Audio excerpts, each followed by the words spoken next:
Welcome. Good day. Welcome to day 3 of learning from home with Miss Saavedra. I'm Miss Saavedra. To all my kids out there, please know that I am missing you every single day, and that if you have any questions, just simply reach out. All of us are here to help you out. So if you have any questions regarding the materials, please reach out. With that, yesterday's video, we talked about the critical vocabulary in storytelling. I challenged some of you to actually make a comment with the vocabulary words, and you would get dojo points. So please make sure you're following along in the videos and commenting below so that Miss Saavedra knows that you're actually doing and following the lessons, and get rewarded for it. We're thinking big prizes for those that are actually doing their work. So please make sure that you comment below. Keep listening for what I'm going to ask you to do. Yesterday's video, we talked about the critical vocabulary in storytelling. You were assigned to analyze the text on questions 1, 3, and 4. You also had to write a speech, 3 paragraphs long, explaining or talking about the importance of storytelling using evidence from the text storytelling. If you have submitted or if you're planning to submit, please make sure that you name your document with your name, the name of the assignment, and / the day. Thank you. Today, we're going to move on to a new text in which we also think about this essential question on what can we learn about people and the world through stories. In this text is called Archetype and is written by the author Margarita Engle. Margarita Engle is a Cuban-American woman who writes novels and stories for children. And in it, in most of her writing, she talks about the struggle of being a Cuban-American and the struggle of living in Cuba. And if you know a little bit about history, you know that Cuba is a country that has struggled a lot with poverty and disconnect from the rest of the world. So this text that we're reading is called Archetype, and it is a poem.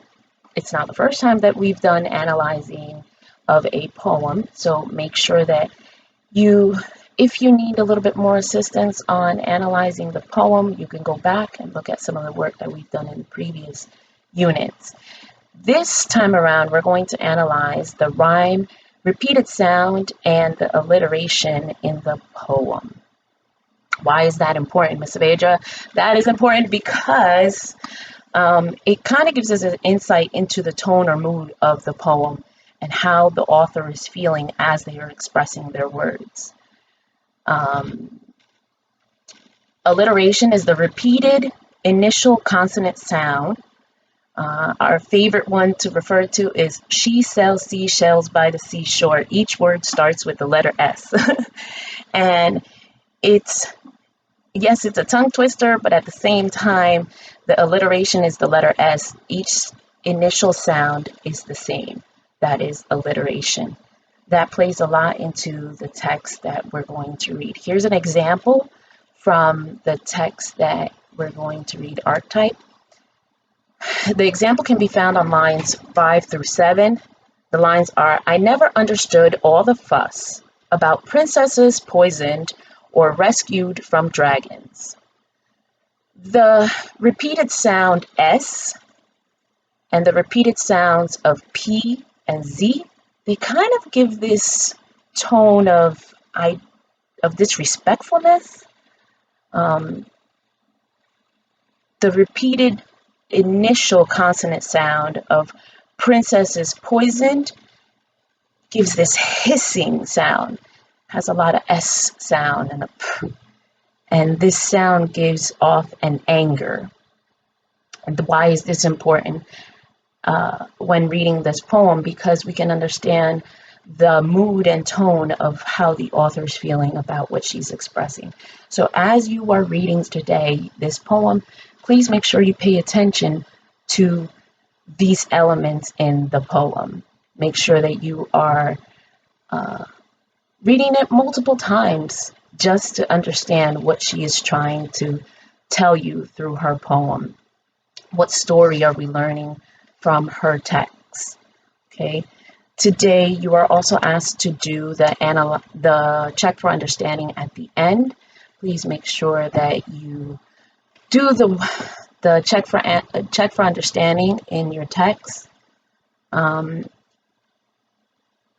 and to do the notice and notes as you are reading. Take time, take notes, read it multiple times.